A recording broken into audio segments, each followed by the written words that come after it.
Bharatiya Janata party लगातार इस बात का प्रचार कर रही है कि विकसित भारत बनेगा। क्या विकसित भारत किसानों की बिना आय बढ़े हो जाएगा? हमारे देश की अर्थव्यवस्था तभी बेहतर होगी जब हमारा किसान और गरीब खुशहाल होगा। बीजेपी के लोगों ने कहा कि किसान की आय दोगुनी करेंगे, लेकिन आज दिल्ली के 10 साल पूरे हो गए और उत्तर प्रदेश की सरकार के लगभग 7 साल पूरे हो जाएंगे, लेकिन किसान की आय दोगुनी नहीं हुई है।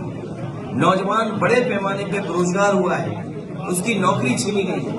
इनकी सरकार में जो भी नौकरी मिल रही है वो अपमान से भरी नौकरी है। समाजवादी पार्टी इस बात को कहती है कि जब भी समाजवादियों को मौका मिलेगा, देश के और प्रदेश के नौजवानों को उनको सम्मान का, रोजगार सम्मान का नौकरी मिलने का काम हो।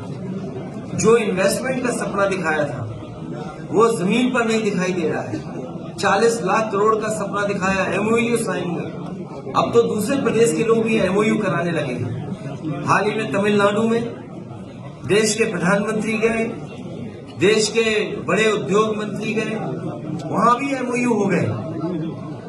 अब सोचने की बात यह कि क्या उत्तर प्रदेश में जो एमओयू किए थे वो जमीन पे आ रहे हैं? और जिन इंडस्ट्रियल पॉलिसी के तहत इन्होंने इन्वेस्टमेंट मांगने के काम किया था, क्या उन इंडस्ट्रियल पॉलिसी के तहत योजनाएं जमीन पर पहुंची हैं? क्या उनको इंसेंटिव दिए गए हैं?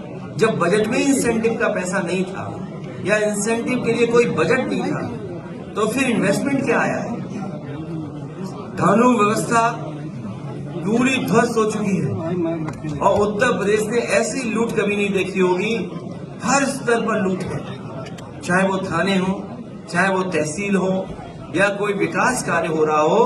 इतनी लूट उत्तर प्रदेश ने कभी नहीं देखी जो भारतीय जनता पार्टी की सरकार में हो रही है। इतना भेदभाव, इतना अपमानित करने का माहौल, कोई सुनवाई किसी की नहीं है। इसलिए आने वाले समय में ये हम सब लोग मिलकर के भारतीय जनता पार्टी को सबक सिखाने का काम करेंगे।